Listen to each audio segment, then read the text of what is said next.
My name's Cameron. I'm going to be presenting let's call it a live recorded demonstration of Civil Designer to you. Everything I'm going to show you today is done on an i7, 2.2 gigahertz, 8 gig of RAM computer. Everything is done inside Civil Designer. Let's get started. On my side, this is a very smooth video, hopefully on your side as well. Everything you see is done inside Civil Designer, including the CAD, the surveying terrain for your platform designs, your roads, including the road markings and the road furniture, as well as the sewer, the stormwater, and the water. And because of this full-on integration, you're actually able to go beneath the ground and go and check for clashes. I'm just going to slow this down somewhat.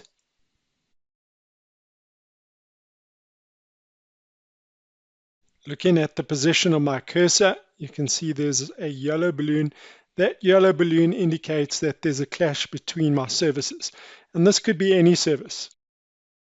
Not only if they clash, but also if they are within a user-defined proximity, then Civil Designer would also give you notification of this. You are able to travel backwards, and then looking in front of us again, approaching this blue area. This is what we refer to as the water film thickness functionality. And with this functionality, you go and specify a bit of stormwater information, and Civil Designer will calculate the probability of aquaplaning. These values are the water depth. And if you look over there, there's a red square that indicates where the water depth is the deepest. Locking my view to the front view, and then continuing with my drive-through. If you prefer to use the drone approach and fly along your road, you can do so. And then either using your keyboard shortcuts or these icons at the bottom, you can go and speed up your simulation. We give you the option of selecting different environmental settings, and this is really useful if you are presenting to a potential client. Looking at the different settings, and then as I approach the off-ramp, I'm going to go and make changes to my settings. If I want to travel along this off-ramp, I can go and right-click on that road and go and select to fly along that road entity. So you aren't limited to just one specific road.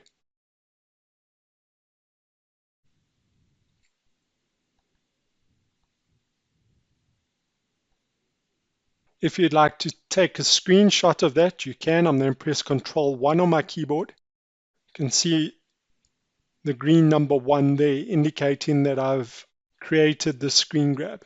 I can then exit the road and move to any portion of my project.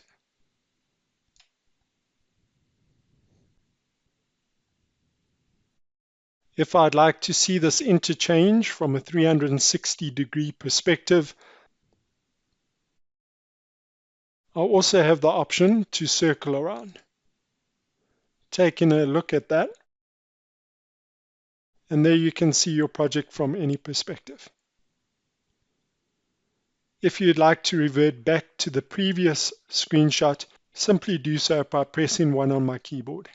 Let's exit the render view.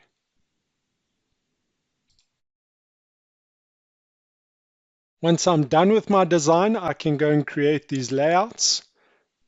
And these layouts will dynamically update as I make changes to my design. In this particular layout, I've chosen to have the plan view on the top with the setting out table, as well as my cross sections on the left-hand side and the long section at the bottom. You can really go and customize how you'd like this displayed with Civil Designer's sheet files. If we move to the bottom, you can take your company's information and insert it into our sheet files. Included in your long sections would be your crossing services due to Civil Designer's full-on integration. If you'd like to publish this as a DWG, you go to Plot, select Publish Layout. You'd specify which layout you'd like to plot, and we always give you the option of specifying a BIM naming setup. Once you've selected the layout to publish, click on OK and specify the DWG format of choice. Alternatively, if you'd like to save the entire project in a DWG environment, you'd simply go to File, Save As, and again specify the DWG or DXF format of choice. In addition to that, if you'd like to export it into different formats, go to File, Import Export, and specify the export format. Inside the full demonstration, I'll show you how to export to a KML file. And if I were to go and select Export to IFC file, you could export it with the different modules or include all the modules, specify which settings to use. If you prefer to export your road in segmented lengths due to different phases of the project, you can go and specify that too. You can use the BIM naming standard, specify which format to use, and we've got all the latest formats, and which classification codes to be utilized. Clicking on the IFC properties, you could go and select your entity type and specify whether you want to enable it or not.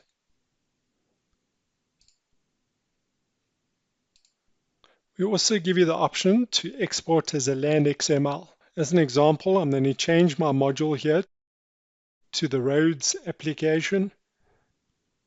Go to File, Export. There we've got the already popular land XML format, as well as importing land XML format.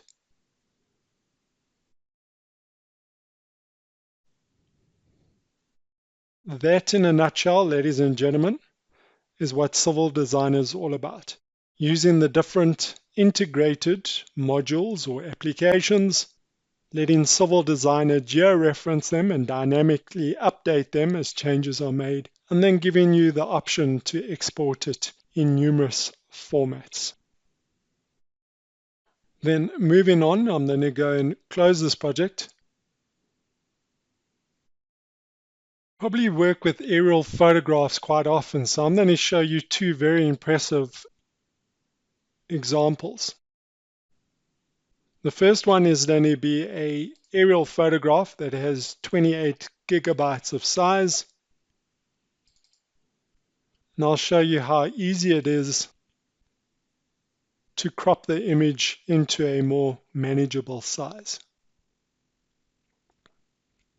So already we got just over 40 megabytes in front of us. If I want to insert the bitmap, I go to my CAD mode, go and select Insert Image.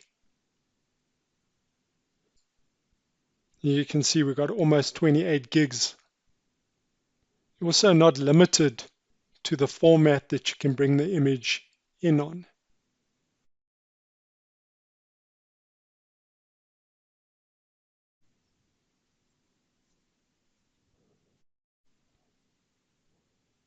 There you can see the extent of the image. I can then go and select the image, go to the properties and make changes. As an example, I would go and put in a transparent background.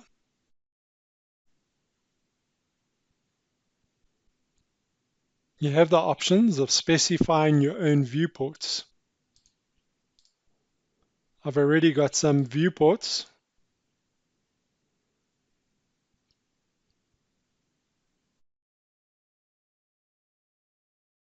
You'll see associated with these viewports are hotkey numbers. So you could simply just go and select the number on your keyboard, and that would then automatically go and update your viewports.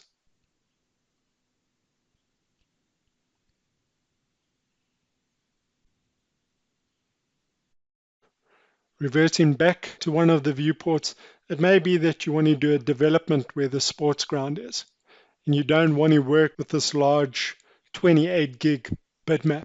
In that case, you simply go and select the bitmap or aerial photograph, you right click and you go and select Saved Cropped Image.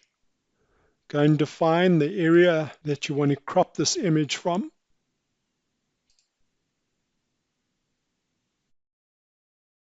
And go and specify where you'd like to save it.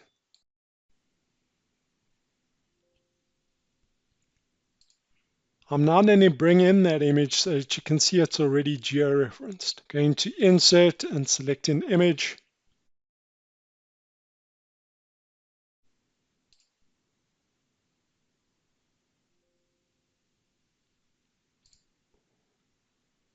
And then zoom in so that you can see the georeference is correct.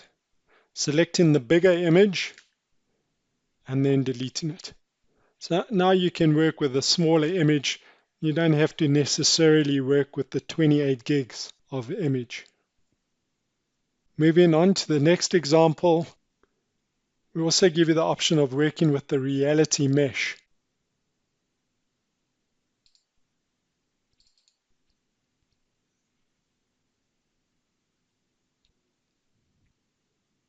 This may look like a 2D image, but if I were to go and right click and go and select render view,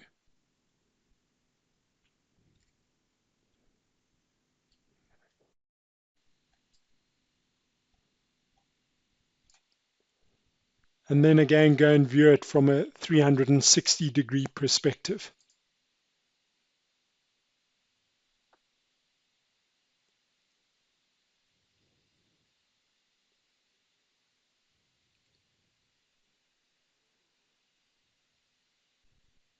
Earlier on in the intro, I mentioned that you can work with the KML files. I'm going to show you an example of that. And this is an ideal function to use if you are in lockdown. You don't have the option of going out to site. In this example, I'm going to export this CAD drawing into Google Earth. Inside Google Earth, I'll take the snapshot and bring it back into Civil Designer. And then lastly, I'll finish off with the Google Earth grid. At the same time, I'll use this opportunity to show you how you can go about creating a project inside Civil Designer. Selecting the survey mode, going to File and selecting Project Settings.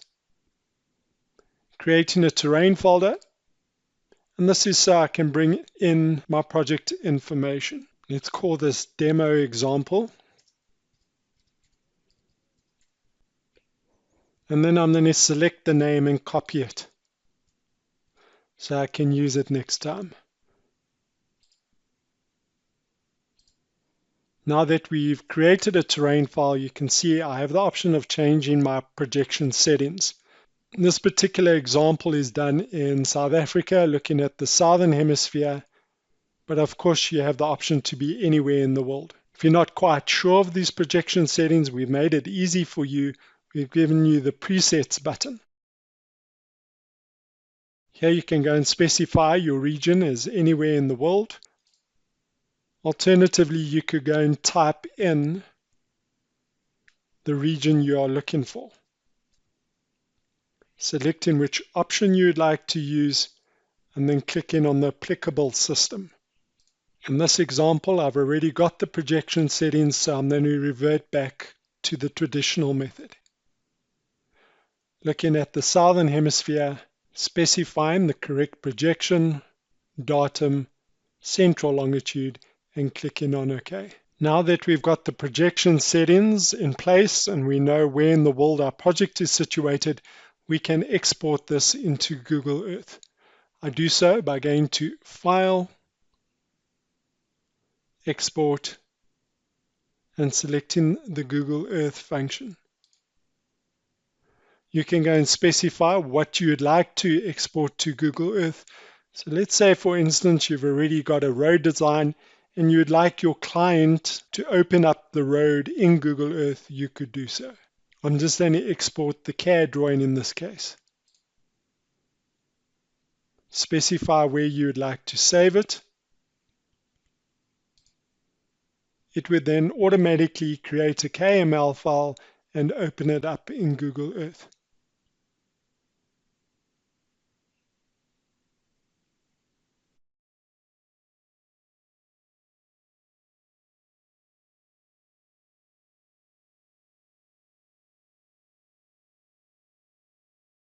Now that we've established where our project is situated, the next step is to take a snapshot of this.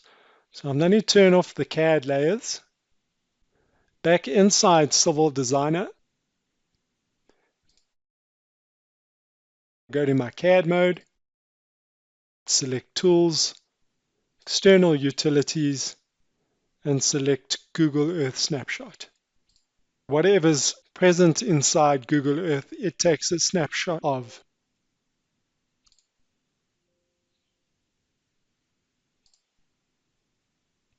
Specify where you'd like to save it.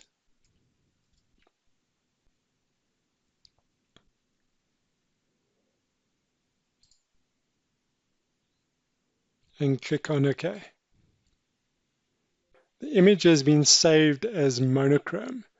You can leave it as is. Alternatively, if you'd like to save it as an image with more color, you go back to Google Earth and override the original save.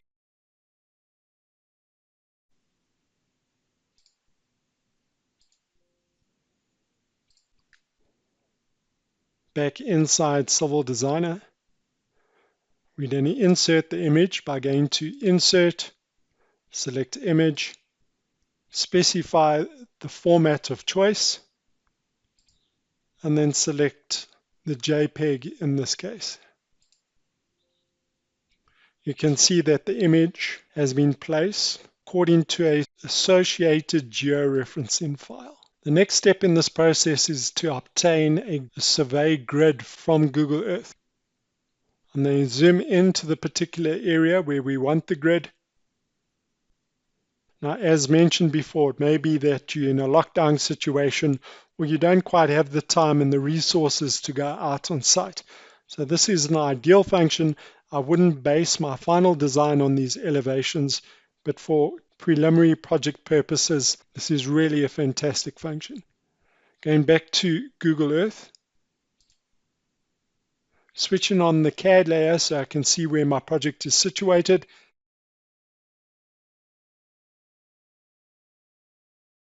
For more accuracy, I'm going to change the view, and then back inside Civil Designer, I'm going to request a Google Grid file.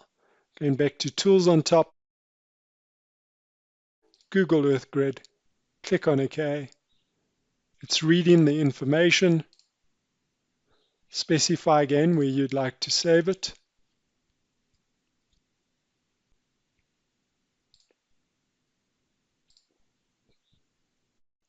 You can go and specify the interval of your grid points.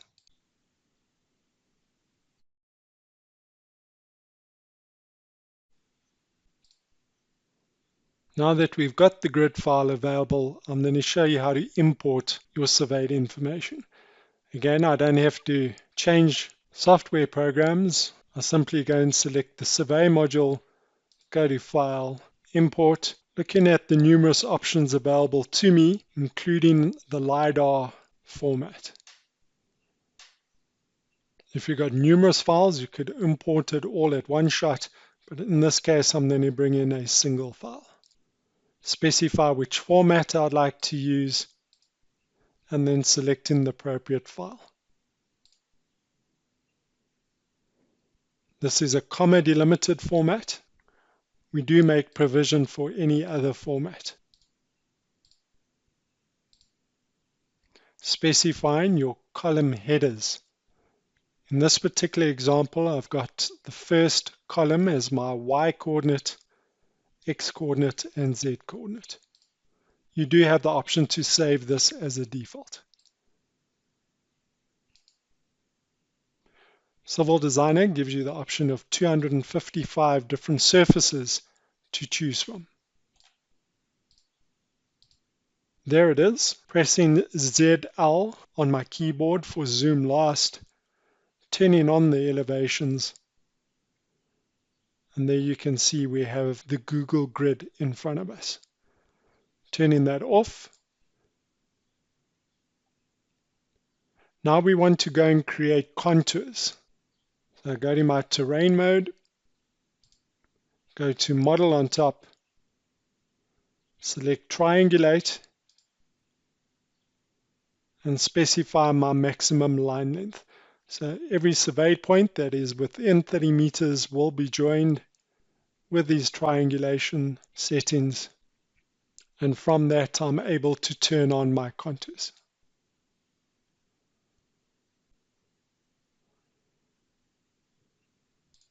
Now the contour display settings is purely customizable by yourself. I know it's rather unconventional, but if I go to contours, I don't have to worry about fixed styles or create new styles.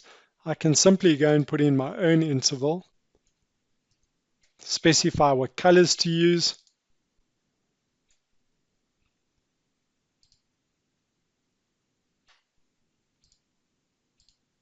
and what line styles I would like. Everything I've shown you up to now is done inside the Design Center module, which is the base module of Civil Designer. Next up, I'm going to go and do a platform design, and this would be using the surveying terrain functionality. So I'm going to go and close this project.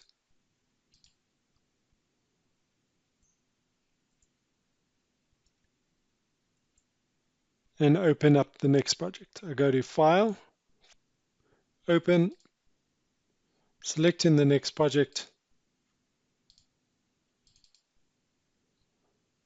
This project is of the entire Hout Bay. We're looking at about 1,400 hectares of surveyed information. Going to my display settings. Earlier I mentioned we got 255 different surfaces to choose from. I'm then going to turn them all off and then just activate the ground survey. Showing you what that looks like in a 3D rendering. I'm going to right click and select render view. Also choose to include the images. Taking a better look.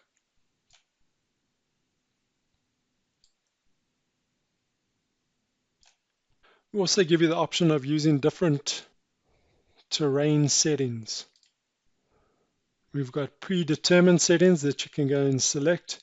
Alternatively, you can go and customize your own settings.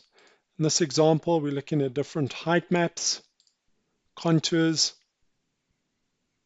The next being my favorite, the animated contours. And this is really useful if you'd like to determine your catchment areas for your stormwater drainage. You can increase the contour density.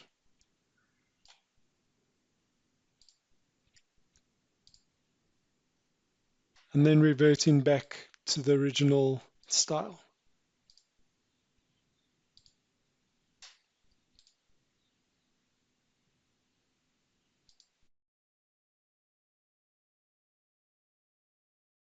Let's begin with the platform design. So I'm going to go to my CAD layers. I'm going to go and right click here. Go and specify which layers I want to use. And then zoom into the appropriate area. There's different ways you can do platform designs. In this example, I'm going to use the strings. I'm simply going to go and graphically define my string. Specify which settings to use. And you would be more aware of the heights associated with your project. In this example, I'm going to go and put in this platform all at one level initially, and then I'm going to go and make changes to it. This first string that I'm drawing in, this is what we refer to as the parent string. Specify your position.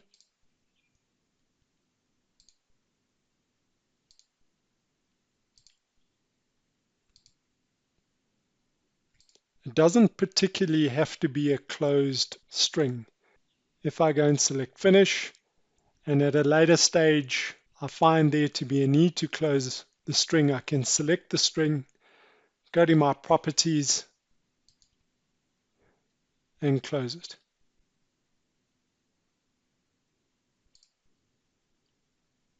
I can move the string as a group, or I can select individual vertices and go and make changes. Next step is to go and put in my embankments between the ground level and the parent platform string. I do so by going to Strings, String Creation, Creating a Child to the parent.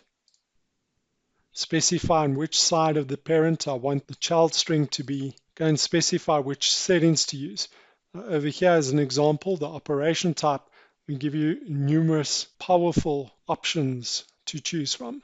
I'm going to go and select grade to surface, and the surface being the natural ground level. Specify cut and fill grade, and click on OK. So there you can see the embankments. Those additional lines are your contours. And of course, we give you settings to go and turn those contours on and off. If I'd like to move the parent string, I can do so. I can select it and then simply move it. And from that, you'll see how the embankments are recalculated. Now, as mentioned before, this is all at one level. I might have problems with stormwater drainage.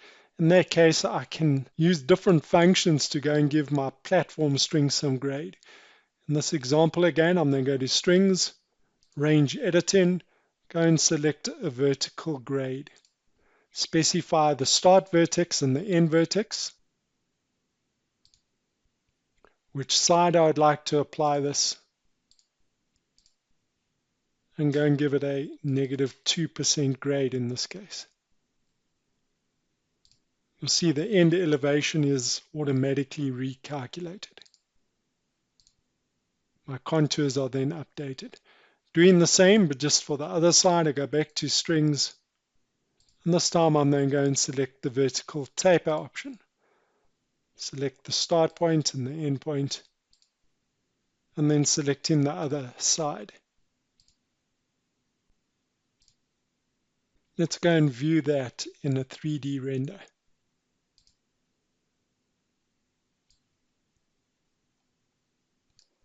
This is a nice indication of what is in cut and what is in fill.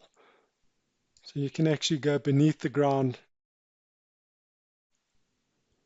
You can go and view this from different perspectives.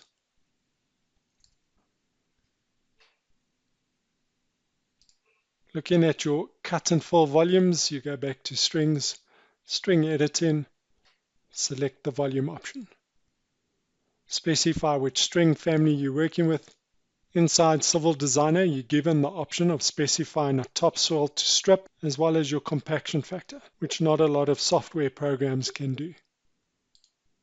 Your output manager dictates where you'd like to see the results. In this case, I'm going to show it on my screen, click on OK. And if I make my output window bigger on the right, you can view your volumes. Next step is to optimize these cut and fill volumes. Going back to the strings functionality, string editing, and this time selecting balance cut and fill volume. Specify your cut and fill optimization difference of, in this case, 5%, and clicking on OK. You can see the different colors representing the cut and the fill. Looking at the adjusted volumes, previously we had, let's say, 72,600 cubic meters of cut, whereas here we've got 126,000 cubic meters of cut. So you can see a lot of calculations being done there in a couple of seconds.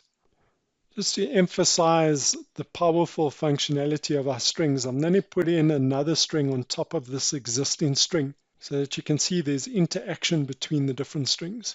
I'm then going to select a different color for the string. Go back to Strings, String Creation, and like we did before, define the string graphically. And this time I'm going to ask Civil Designer to interpolate the elevations from the ground level and the existing string model and apply a constant of 10 meters. Specify the string positioning.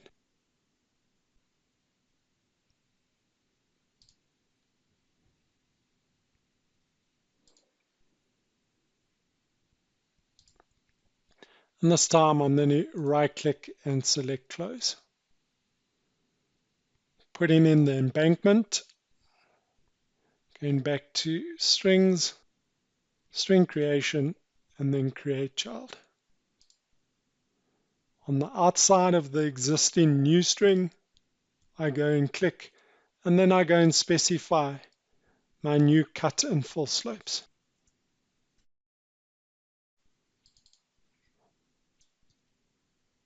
Will actually all be in full. Click on OK. And then let's go and view that in the render view.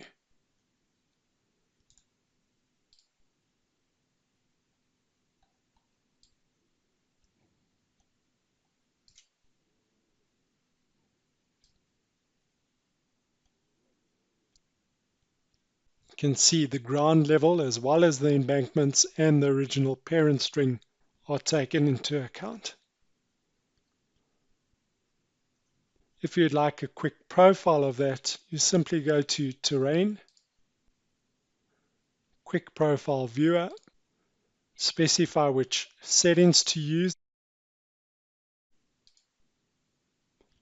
and then specify the root of your profile.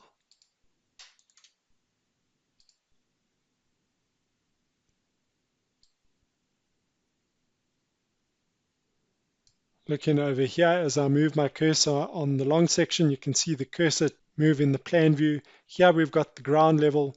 There's the start of the embankment. There's the first string. There's the second string.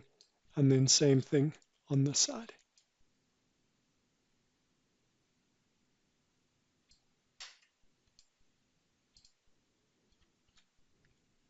Let's go and close this project for now.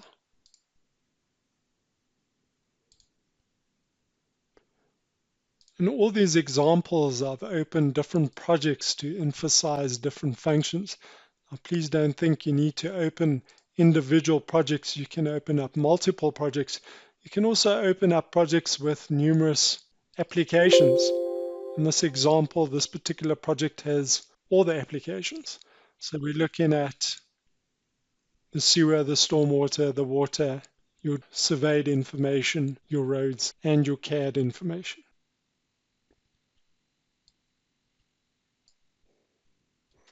Looking on the eastern side of our project, here we've got the water network. As I pan towards the left-hand side, this line would represent the sewerage or the foul water. Further to the left, we've got the roads. And then focusing in here on the northern side, we've also got the stormwater or the surface drainage that is beneath the ground. All of these different modules or applications can be turned on and off by going to your display settings. Here we're looking at the water settings, stormwater, sewage, and roads. If you want to make a change, you simply go and select which settings to go and turn on and off or make changes to. Viewing this in 3D, I'm going to go and right click, select render view.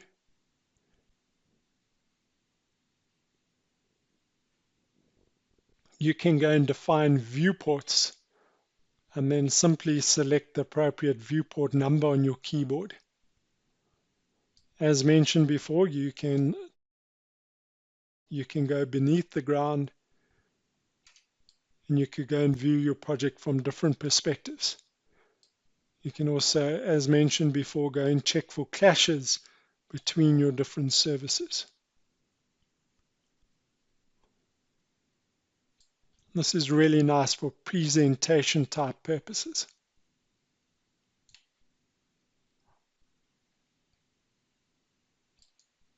Let's focus in on the road design.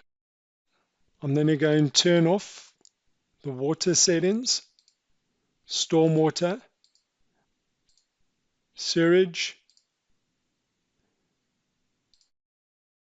and then ensure that my road is turned on.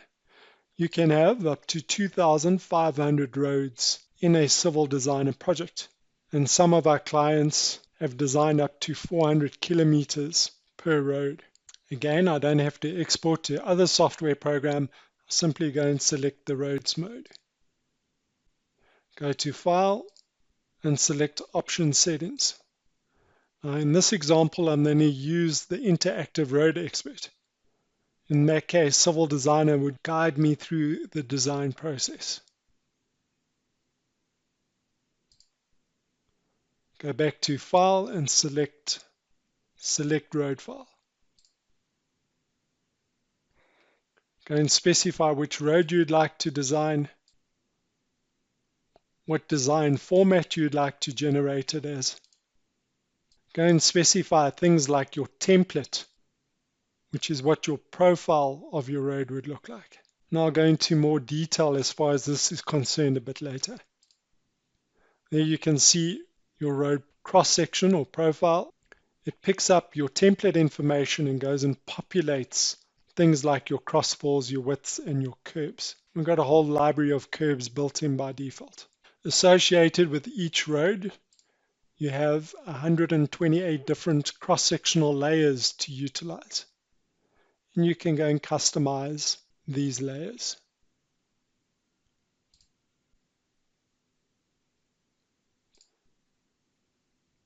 Also built into Civil Designer, we give you the option of using a design criteria, which could be associated to the speed of your road. Alternatively, you can go and customize your design criteria and save it for your next design.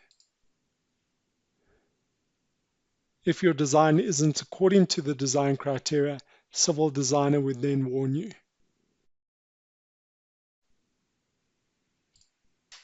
For demonstration purposes, I'm going to use this CAD line as the center line, and I'm going to ask Civil Designer to design according to that center line.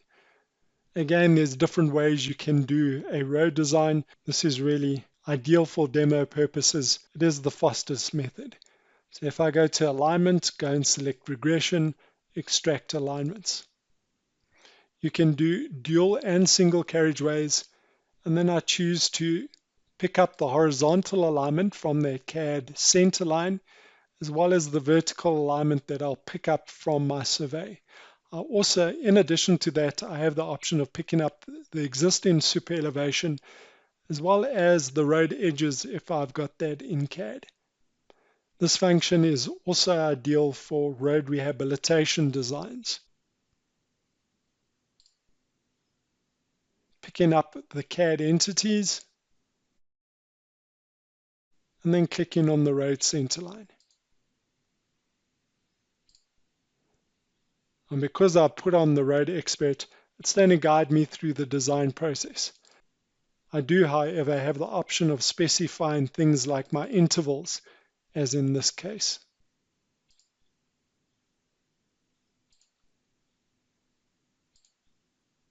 As we go through the road design process, you'll see that the output information is updated. If I ever need to refer back to the design information, I can do so. Here I'm specifying I want to extract 10 meters to the left and the right of the center line, which surfaces I want to use. It's extracting the cross sections. It's looking at the vertical alignment, and there's my road design done. At any stage, I can go back to the design information and I can go and make changes. That's, for instance, the horizontal alignment information. I can either make changes in the spreadsheet. Alternatively, I can go and make changes graphically to my design.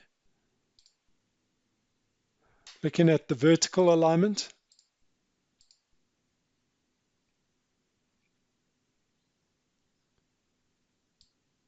Again, I can make changes graphically by right-clicking and selecting which option I'd like, or I can go to the spreadsheet and go and make changes.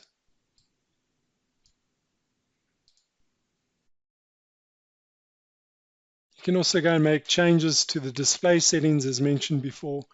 You can go for plan layout, not worry about a style, but really go and customize how you'd like it displayed. You can then go and copy those settings to all your roads.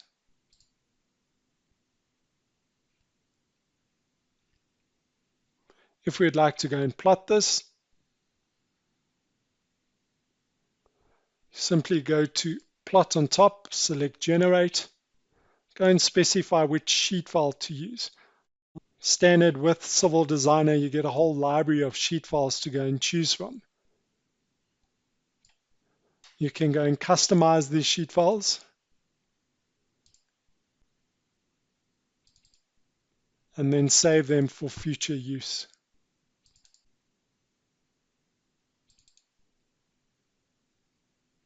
Specify your sheet size. Civil Designer will automatically size your title block accordingly. I choose to have layouts that would dynamically update at the bottom as changes are made to my design. Specify scales. If you want your crossing pipes included in your plot, you can go and specify which settings to use. We give you the option of selecting an auto-define function, and in that case, Civil Designer will pick up the alignment of your road and suggest the plot accordingly. If you're not happy with that alignment and you would like to go and make changes, you click on Move, go and specify what you'd like to move, and then also if you'd like to go and rotate the plot.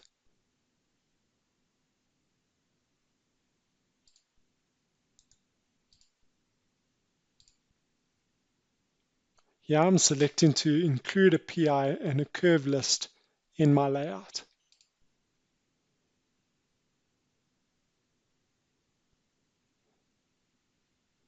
So on the top, we've got the plan view, we've got the pegging out information, and you can go and make changes to the position of those tables. And then at the bottom, we've got the long section indicating your crossing services. And then you can go and customize how you'd like your layouts to be displayed. You can see we currently don't have any intersection or junction designs present. So once I've done that, I'll come back here and you can see how this has been updated. Before I forget, earlier on I mentioned templates and what your road looks like in a profile.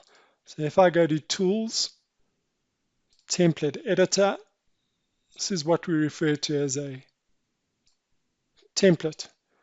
And we've made it really easy to design your road's cross-section. You go and specify which carriageway you would like. So if you've got dual carriageway, specify your grades, your lane widths, and all of this information would be automatically updated as you make changes to your road. Specify which curbs you want included in your road. And again, we've got a whole library of curbs to go and choose from.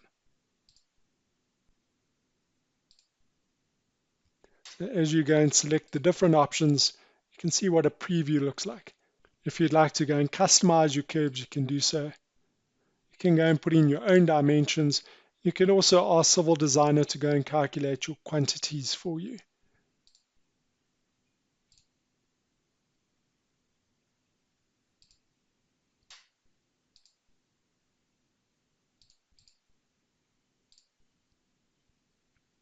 Looking at your pavement layers, we've got the TRH4 pavement designer built in by default, where you can go and specify which settings to use. If you aren't quite sure of your traffic class, Civil Designer will assist you in the cumulative E80 calculator. It will then give you which pavement options to use, and you can go and select the most appropriate. If you prefer not to use the TRH4 pavement designer, we give you another option where you can use existing pavements and then go and make changes to these pavements. So there you can go and add layers, edit layers, delete layers, create new pavements, and then go and save it.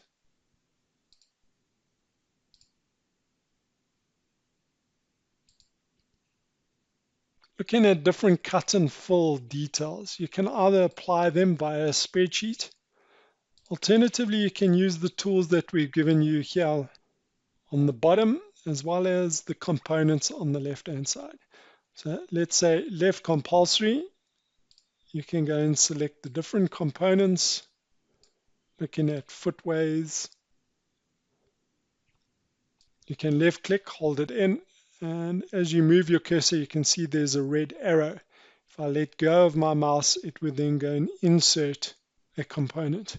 In a similar manner, it's very easy to go and select delete edge or component and go and select it. Looking at all the components, we've got things like your retaining systems, looking at different gabions, retaining walls.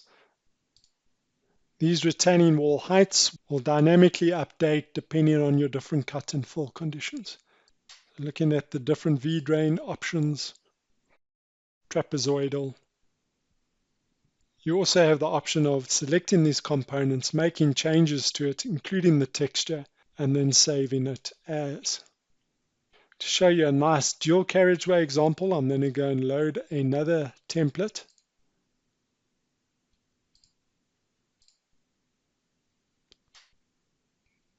Let's look at the left cut. So as I go and select my mouse wheel, you can look at the different cut conditions and how you would apply your gabions.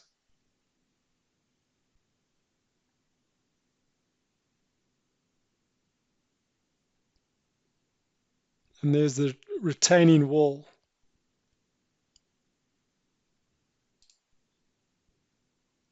Looking at junction or intersection design. This is a very powerful function. If I go to junctions on top, add junction, go and specify my intersecting road. And before I do this, I'm just going to move this a bit out of the way. So I'm going to select my intersecting road, select my main road. It would automatically pick up the appropriate road designs. You can go and specify your coordination interval as an example, and that would be applied to your bow mounts. If I go and select left curve, Civil Designer shows me where's the left and the right hand side. If I go and make changes to my design here, you can see that the diagram or the preview would then be updated. If I change, for instance, my radius, I can see what the end result would be like. If I've already got the information via CAD, I could then pick up the design from CAD entities. Same applies to the right-hand side curve. Looking at the center island, again, you could pick it up from CAD. Alternatively, you could go and specify your own dimensions. And again, you can go and select which curve you'd like to use. You can go and save this, so the next time you have the option of loading the design. Specify where you want the results, and that would be all the coordinated information. Here you can see within a couple of seconds we got the results, and if I go and make my output window bigger here on the right hand side, there's all the information I require. If I go back to the layout, you can see that the layout has dynamically been updated.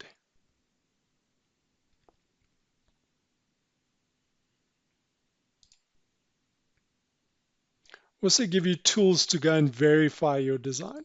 As an example, if I go back to my display settings, I go and select road strings. Here we give you the drainage display, where you can go and specify tolerance of flat slope. You obviously don't want something that's too flat because you may have problems with your stormwater. You could also go and specify to display high points or low points, which is ideal when you go and position your curb inlets. And this is fully customizable. So you can go and specify your symbols, your sizes, your colors, etc. At the bottom here, you can also go and display your road contours, where you can go and customize your interval, your colors, your line styles, We also give you the option of putting in slope arrows, so you can see in which direction your road is sloping towards.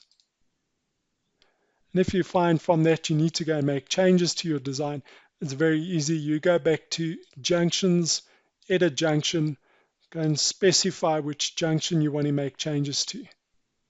Alternatively, if you want to go back to Junctions, we also give you the option to view your bow mouths in a long sectional format.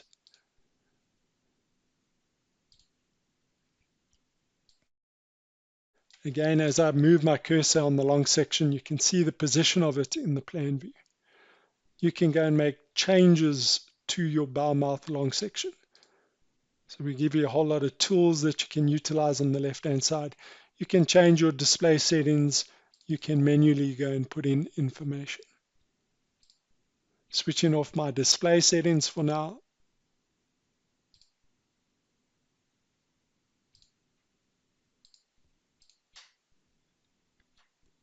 In a similar manner, you are able to go and put in hammerheads. You can also put in cul-de-sac. I've left this cul-de-sac design here because I want to show you how easy it is to delete it. I go back to Junctions, delete junction, click on it, confirm the deletion,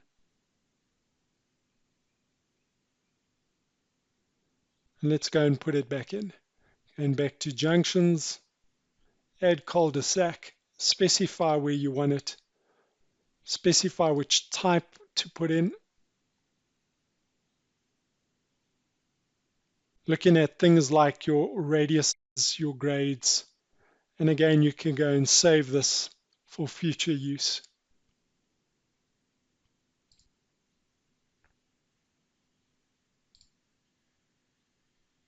Moving on to mini circles, going back to Junctions, selecting add mini roundabout, specifying which roads I want included. Here you can go and specify which cross-form methods to use. If you look at the diagram being updated. Alternatively, you can drape the roundabout onto the main road. Again, go and apply a curb. Specify things like your radius and your lane widths, which grades to use. Also give you the option of putting in your center island. With my i7 PC, it's doing about 16 pages of calculation, as you can see on the output window on the right-hand side. And within a couple of seconds, we've got the roundabout design. At any stage, you can go and view this in a 3D format. Moving on to road signs and markings. I go to signage, add road signs, select from a library of signs,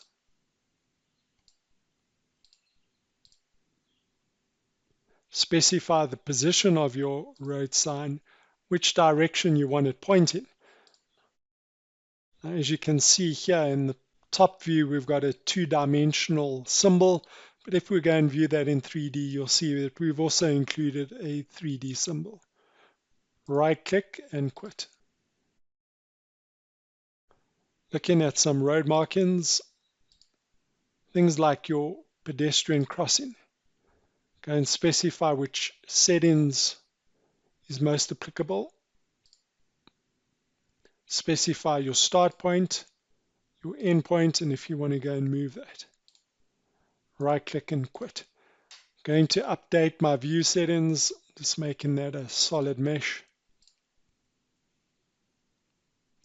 Putting in a stop sign. And then put in the stop sign as well as the line. So I want to include the text. Putting in my start position, end position. And then asking Civil Designer to go and put in the text in the middle of the road. So I'm using these tools to find lanes, find gap points. And then it's a matter of just clicking in the appropriate spot.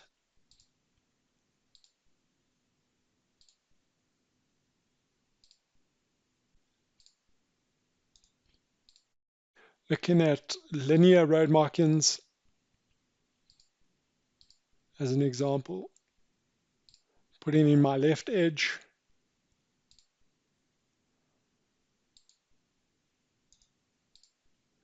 Looking at road arrows.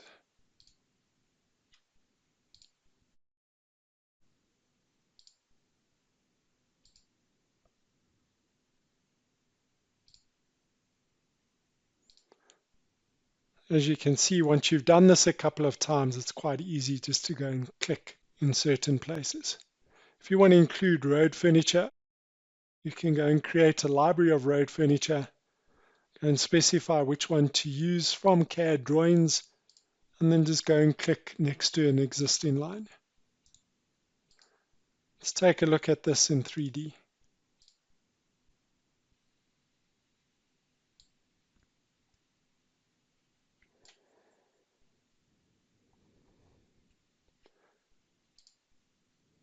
Turning on the lights.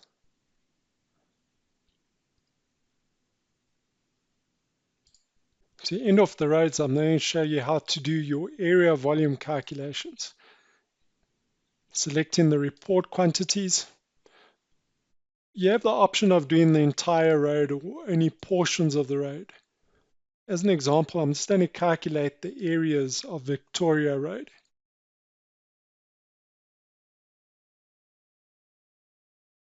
Once you're done, you can see you got a green tick, and then it also gives you a timestamp. So you're able to see when last it was calculated. With the areas finished, I can go and right-click, go and select Write All to File.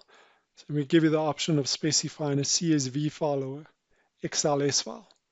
You can do it for individual roads, or there's an option of a default combined, and that would be the entire project. Alternatively, if you go and select Custom Report, you can go and create your own report. Let's call it Combo of Volumes. Go and specify report type. If I do go and select individual roads, I could, for instance, just ask for the components of one road. In this case, I'm selecting combined volumes. I can go and select roads as a group or individual roads, click on select, and then click on OK. Viewing the results. At a later stage, if things have changed, in other words, my project has progressed, I could go and right-click, edit report, and say I want all volumes, and then select all the roads.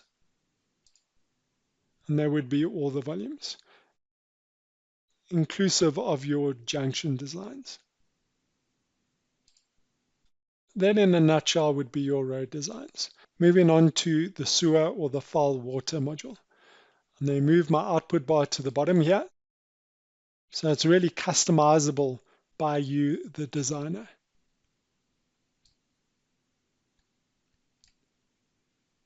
Selecting my display settings, turning off the road design for now, and then turning on my sewer settings.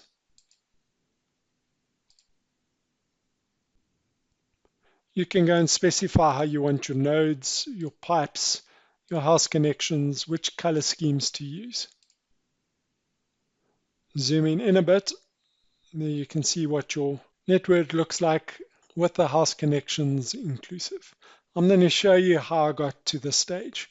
I'm going to create a whole new sewer file. Going to project settings and selecting a clear example with no information.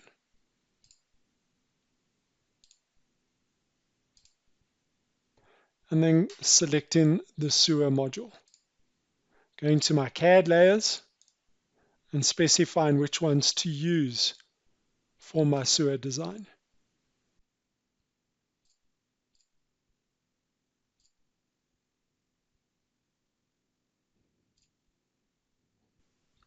This CAD layer called stand numbers I'll use when I show you the parcel functionality used for automatic house connections.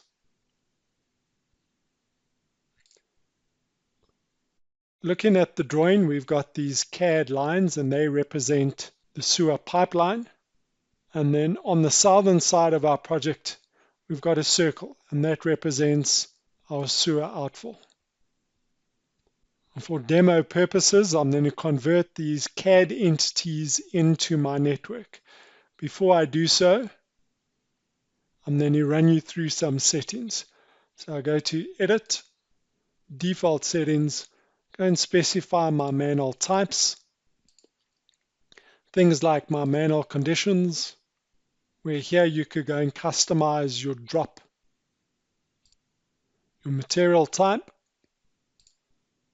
And if you leave your pipe diameter blank, Civil Designer would optimize your pipe diameter according to your inflow information. Bedding classes are built in by default, but you can go and customize them. Looking at the Layout tab, you're given the option to specify maximum link length. So as you go and graphically insert your pipes, if you specify 80 meters here, Civil Designer will automatically go and put in your manholes at a maximum of 80 meters.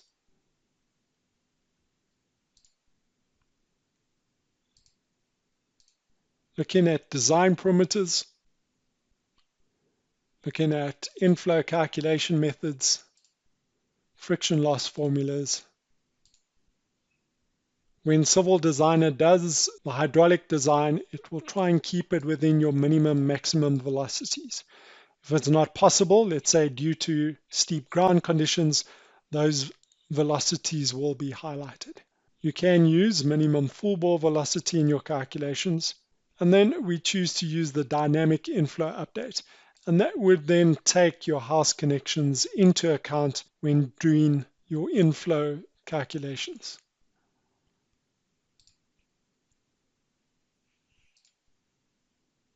Specify your unit flow parameters,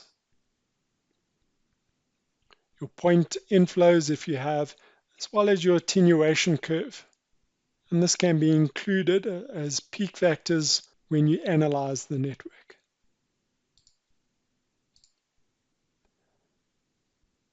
Harmon parameters,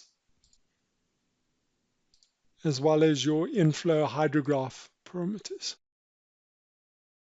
If you've got on-site information and you want to analyze an existing network, you can do so by using these hydrographs.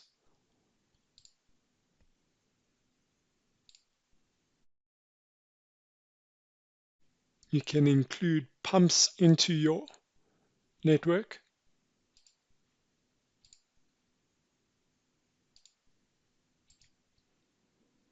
Where you specify sump information. You can have up to 4 pumps per pump station. Depth increments, Civil Designer will also calculate your quantities, and here you can go and specify your increments according to your bill of quantities. Looking at things like bedding classes, you can go and customize your bedding class. Bedding classes come standard depending on which Civil Designer installation you've done.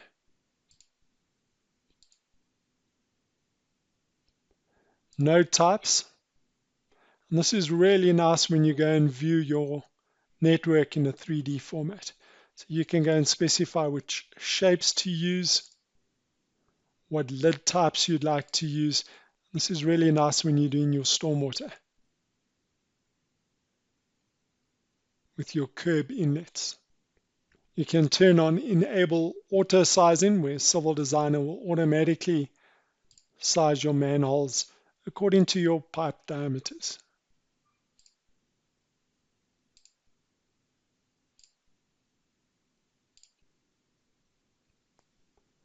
Taking a look at the link types, specifying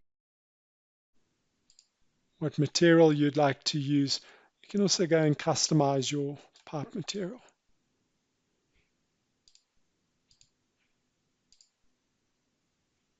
You can turn sizes on and off. So once you've set up your settings and default parameters, you can then convert your CAD drawing into your network. Do so by going to File, selecting Import, Convert Drawing Entities, and then using those layers that I pointed out earlier. In this case, we've got for our outfalls, demo sewer outfall. I'll leave the node names blank because I want Civil Designer to automatically name the manholes for me. I can at a later stage go and rename them. Looking at my inverts, it will be picked up from my survey and my specified parameters. Specifying the CAD layer for my links. And then again, I'll leave my diameters blank because I want Civil Designer to optimize the pipe diameters for me. It's doing the conversion. If you look at the bottom of the screen, it's converting the drawing entities. Zooming in to see what it looks like. Now, if you've got a small network and you manually want to insert your inflows, you could go to Graphical, Edit Data, select a manhole, go to Inflow, and for instance, go and specify your inflow classes. Alternatively, if somebody's already done the inflow numbers for you and you want to import it via Excel, as an example, you could go to Edit on top, go and select Data Spreadsheet,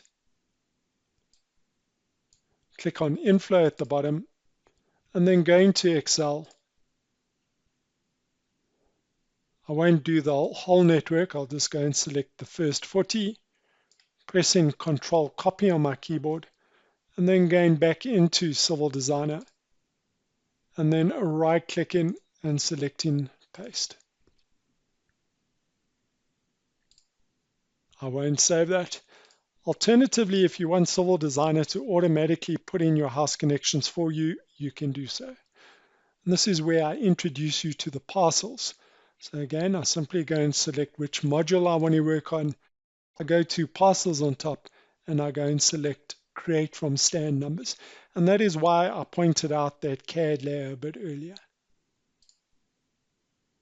Go and specify which settings to use. Click on OK. This particular project has a little less than 300 stands. And this example will probably take about 16 seconds.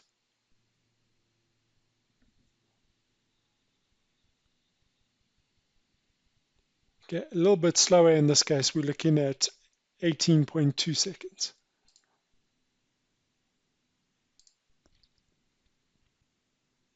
Then looking at the house connection settings, if I go to my sewer mode again, go to earth connections or stand connections, go and specify which defaults I'd like to use. In this case, I'm putting in the unit flow inflow class as low income. Once these house connections are calculated, they would go and class them according to these types. Any height difference between your house connection and the sewerage main line less than 150 mils, Civil Designer will flag as not possible. Let's go and automatically insert these house connections.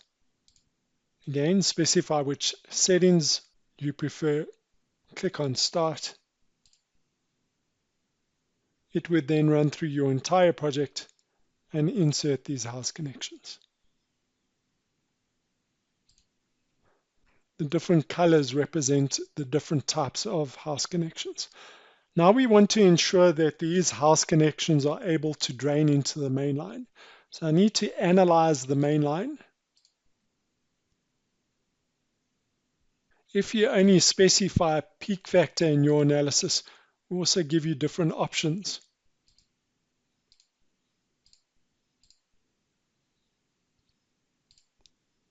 I'm going to analyze the entire network.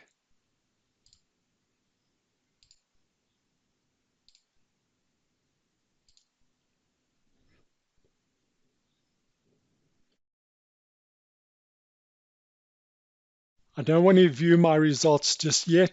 I'm still in the process of putting in my house connections. So I go back to my connections and I go and select Analyze Earth Connections.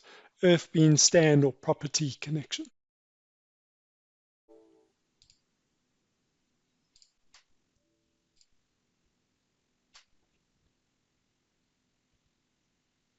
Looking through the list, if you look at the type of connection, we've got a couple of stands here that are not possible.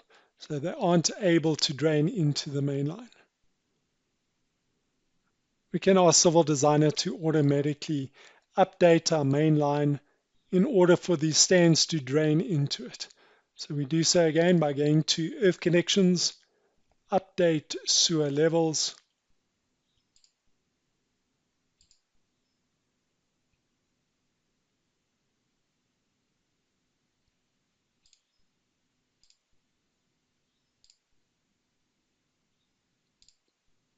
and then reanalyzing the main line.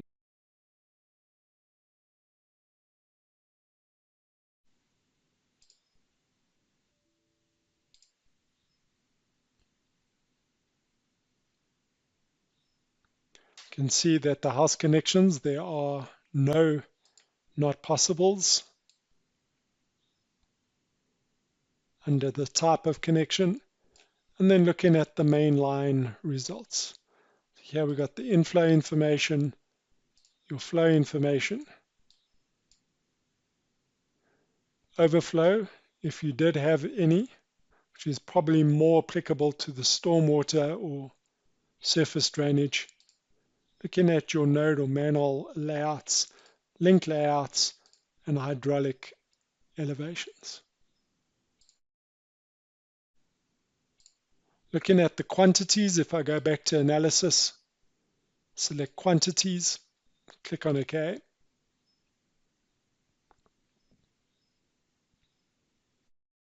There's my excavation lengths, excavation volumes, and with that, Civil Designer is able to take into consideration your intermediate and your hard material. So if you do have rock on site, that would be taken into account. Looking at things like your bedding, backfill volumes, culvert or pipe lengths, and your manhole depths. If you'd like to view your pipes in a long section, you go back to Tools, go and select Vertical Alignment. There you can go and browse through the different branches. You could go and make changes to this. As an example, you can go and specify you want a certain grade between two fixed points. You could also go and delete manholes, and you could ask for inserting multiple manholes with an even spacing.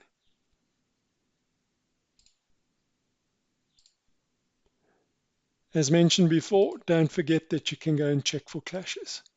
So as an example, between our sewer and our storm with 150 mils clearance. There it all is. You can go and view the results in a plan view. Alternatively, you can go and view it in the long section. And you can go and write a CSV file of the clash. Let's go and do a plot. Go and specify which sheet file you'd like to use. If you prefer, you can go and plot specific nodes.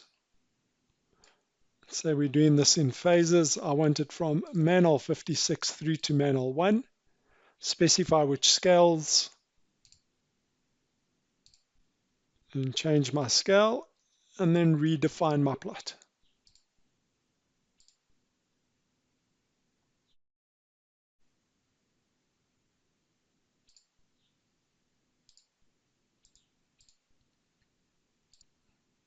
Now I've got a sewer list option. There you see the schedule on the right hand side, my plan on the top, and the long section. And you can go and customize this with your company information. Moving on to the stormwater or surface runoff module. I'm going to go and turn off the sewage or foul water, turn on the stormwater. But before doing so, let's go and turn on the appropriate CAD layers.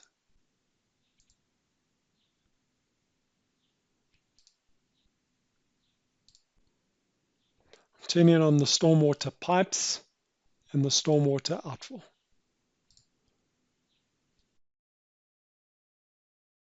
These blue lines that you see, that is the stormwater pipes, and then the circles represent my outfalls.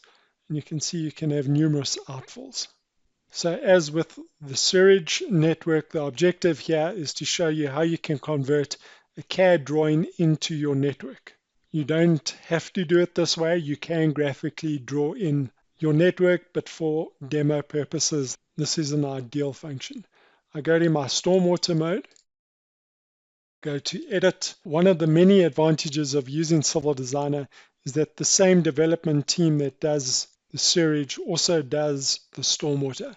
So you'll find that a lot of the menus and the functionality is very much the same. So your learning curve to use the program is a lot quicker. This looks very much the same as your sewer network, pointing out that if you specify 0 diameter here, Civil Designer would optimize the pipe diameters for you. Your design parameters, we give you numerous inflow calculation methods to go and choose from. Which friction loss formula you'd like to use, your minimum, maximum velocities. With rainfall settings, we've got a couple of regions built into Civil Designer by default. So you can go and specify your generation method. As an example, if you want to use the South African Weather Service grid, you can go and specify where your project is situated.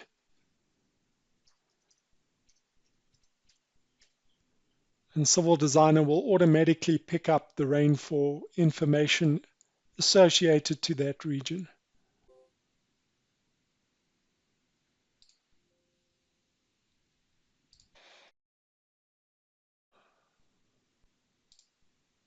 Looking at the results here, on the left we've got the storm duration, and on the top we're looking at the return period. So we've got anything from a lower 2-year return period to a higher 200-year period. There's also additional information that you can go and input.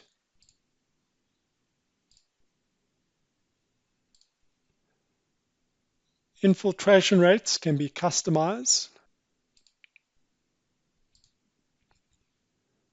Inflow hydrograph, so if you've got on-site information and you want to include that in the analysis of an existing network, you can do so.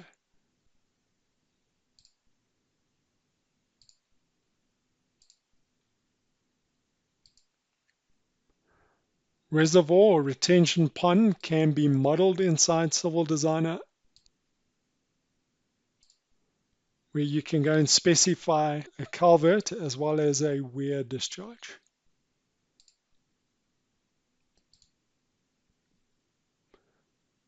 You're also able to simulate your pumps, where you can have up to 4 pumps per pump station. Looking at your depth increments, these are used in your quantity calculations. You can go and specify different increments according to your bill of quantities. Bedding classes are again built in by default, but you can go and customize your own. Node types, as mentioned with the sewage, you can go and change your shape. You can go and insert different lid types, and you can auto size your manholes according to your pipes.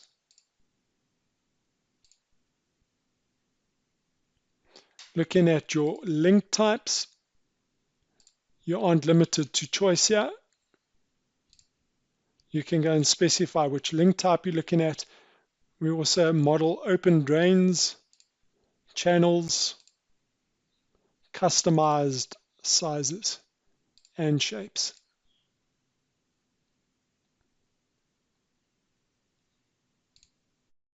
Once you put in your project parameters and default settings, you can then go and convert the CAD drawing into your network. You would do so by going to File, selecting Import, and then Convert Drawing Entities, which I've already done to save us time. Looking at your catchment information, I'm going to turn on my contours and I'm going to turn on my slope arrows.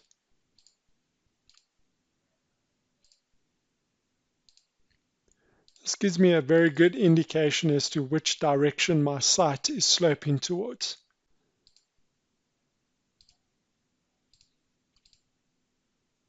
Now, using these tools makes it easy for me to determine where my catchment areas are. So I do so by going to Graphical, Add Subcatchment, giving it an appropriate name,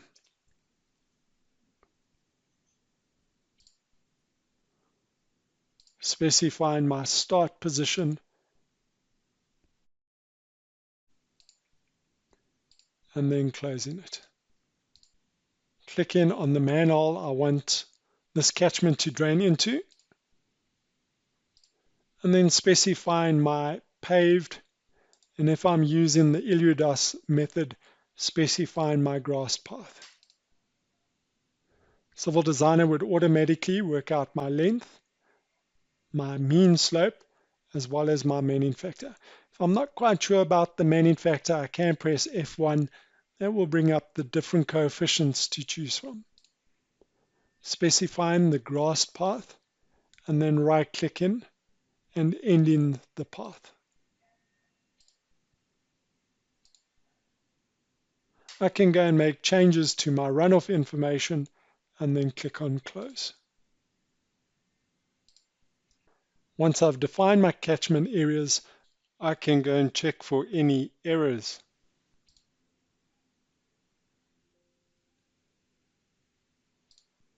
Now that we don't have any errors, I'm then going to turn off the contours as well as my slope arrows.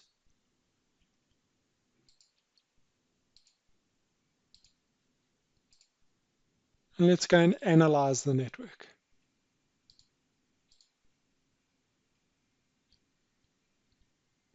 Here you have the option of specifying a storm name.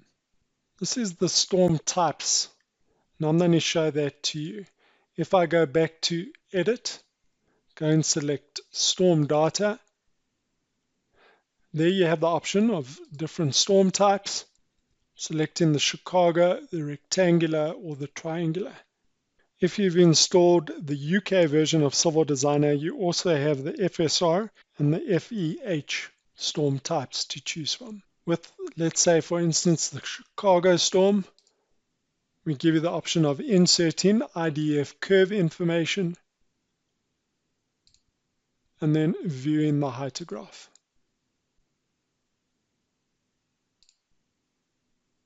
So going back to the analysis and selecting network. Again, I must stress that with the UK version, we also give you the green fields and the soak away functionality. Analyzing the network, specifying your storm file, what antecedent moisture conditions to use, what routing method to use, analyzing the entire network,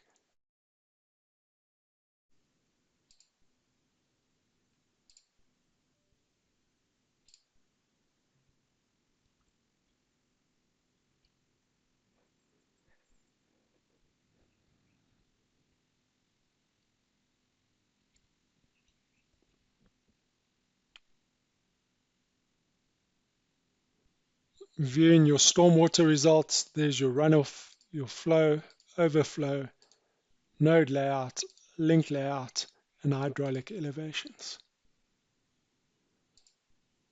Looking at the quantities, you can go back to analysis quantities.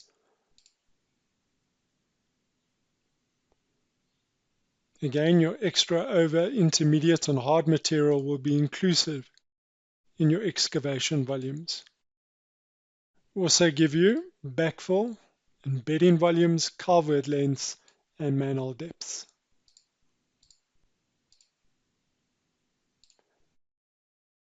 Looking at the vertical alignment, if I go back to Tools, Vertical Alignment, you could browse through the different branches and subnetworks. You can go and interpolate levels, delete manholes, multiple insert of manholes. You can change things like your display settings and your depth guidelines. Plotting some long sections, I go back to Plot, Generate, go and specify which customizable sheet file I'd like to use, which sheet size I prefer, if I want to plot all manholes or specific manholes, and if I want to include crossing pipes. So there's an example of my long sections. You can go and customize this where you got the plan on top. And you can insert your company information. Moving on to the last module, the water or the potable water. I'm going to turn off the stormwater, turn on my water,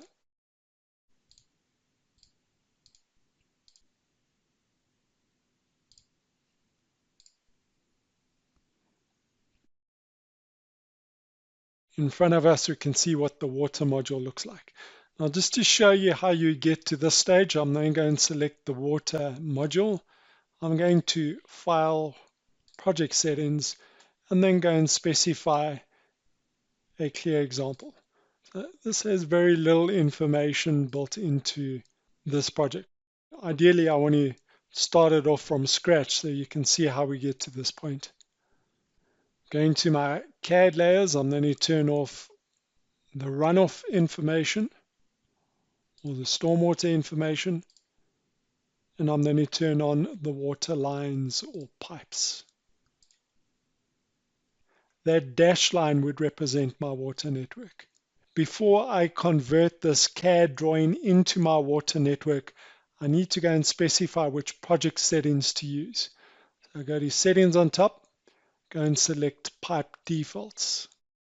Specify my material type, things like my pressure classes, my diameters, my coefficients, trench categories, as well as my node defaults. Going back to Settings, Node Defaults.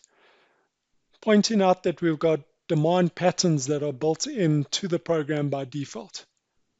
So you would go and select the most appropriate demand pattern. You can ignore the demand patterns if you choose to do so.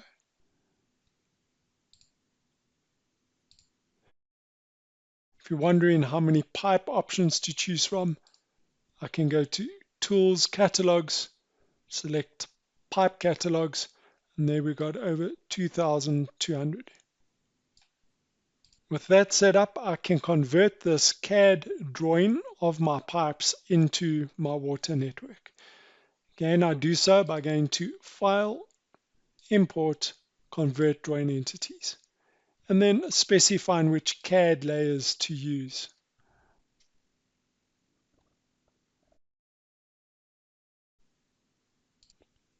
I'm going to switch everything off besides the pipes.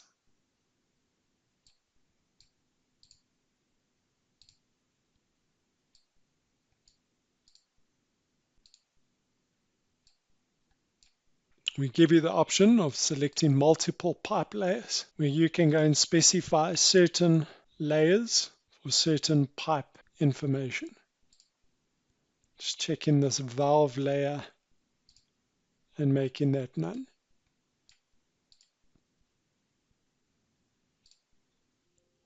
There it does the conversion from the CAD layer to my water entities. If you'd like to include things like pump stations, boreholes, reservoirs, valves, it's very easy to do so. Showing you, if I go to graphical on top, go and select draw pumps, specify where you want to pump, and then right click in and select quit. If I select the pump again, you can see it's highlighted. Then I right click, go to water operations, edit pump station data. You can see you can have up to 8 pumps per pump station.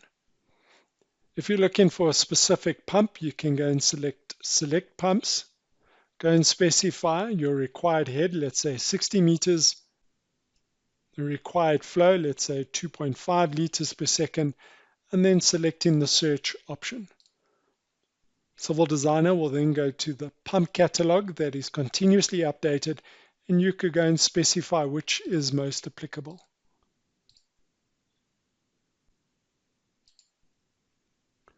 Alternatively, if you'd prefer to go and put in a borehole, go into graphical, go and select draw boreholes. Right click and quit. Selecting the borehole once again, right click in, select water operations and edit borehole data. There you could go and put in additional information. We give you the option of finding a pump again. All your water entities have the option of specifying attachments. As an example, if you go and select attach, you could go and put in any type of format. In this example, I'll just put in a JPEG and then open it.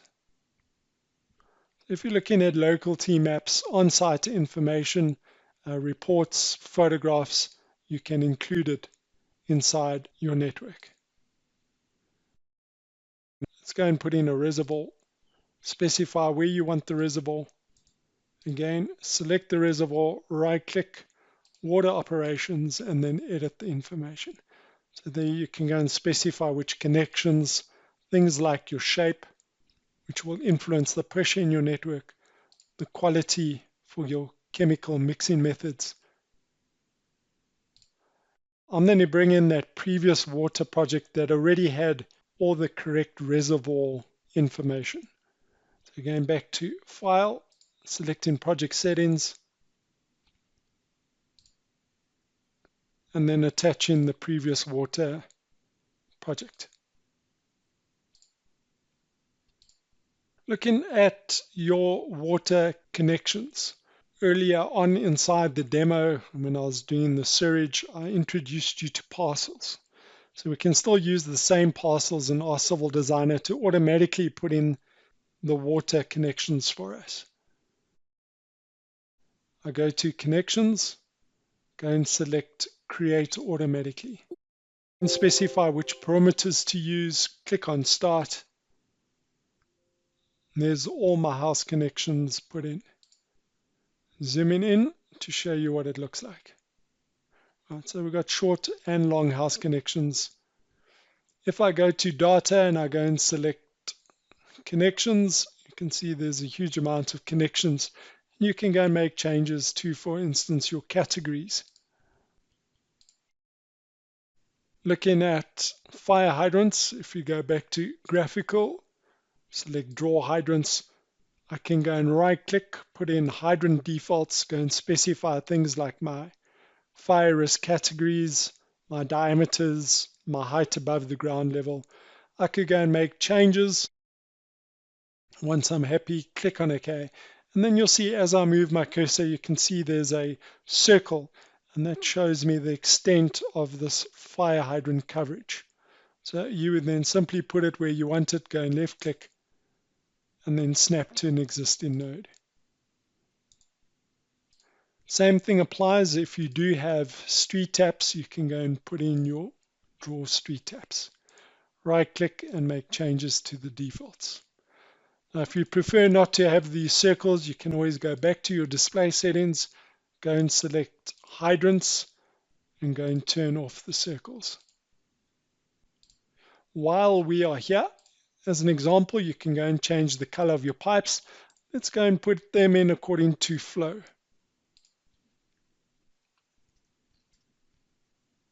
Specify a color scheme of flows, put in a color ramp, and which increments to use.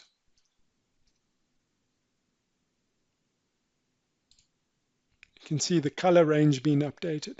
So anything with lower flows would be blue, anything with higher flows would be red in this case.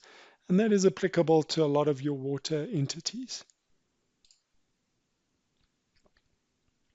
If you want Civil Designer to automatically put in your air and scour valves for you, go to Tools, Vertical Alignment. Go and specify which parameters to use for your air and scour valve placement. Click on OK, and it would automatically go and insert your valves. You have the option of deleting or inserting your own valves. Once you've set up your network, you can go and check for errors. and then run your analysis. You can do a single step analysis, time simulation, fire flow analysis. You're also able to work out your quantities, your benzene junction, and your connection quantities. Let's run a time simulation of 24 hours. Turning on my reservoirs, and that represents the water depth inside the reservoir. You also have warning settings, so if you got high or low pressures, Civil Designer will flag it for you. Clicking on Start, and then looking at my water level inside my reservoir, you'll see it drops. If I select Messages, there I've got problems, my errors and my warnings. The pump is operating out of range, and eventually you find that your reservoir is running empty. So if I want to go and make changes, I'm going to select the borehole, click on Edit, and perhaps go and put in a fixed delivery. Rerun my analysis.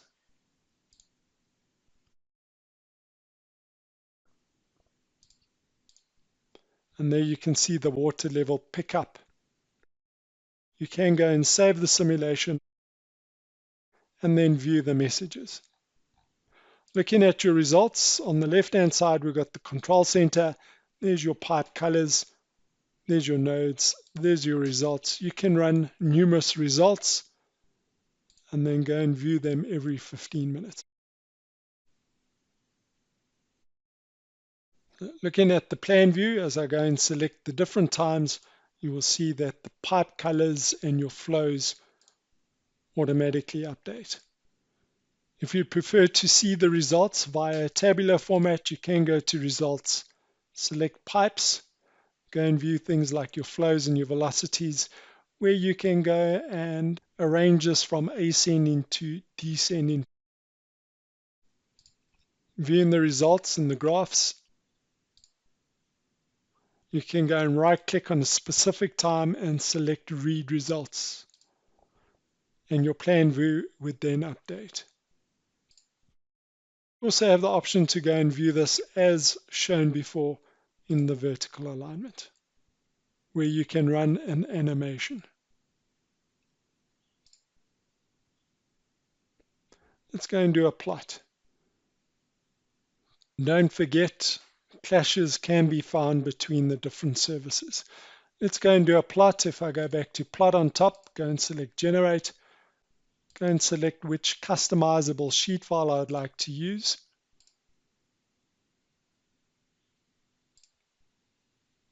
Specify which settings to use for my different water entities. Go and redefine my plot.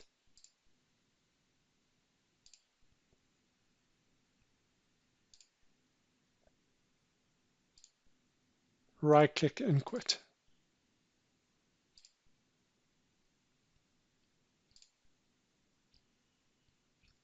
So there you can see what it looks like from the top view as well as the long section. And as mentioned before, this is fully customizable by you.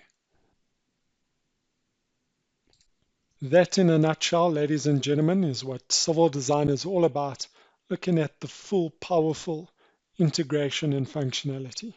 Thank you very much for joining me. I hope you enjoyed it. Until next time, cheers for now.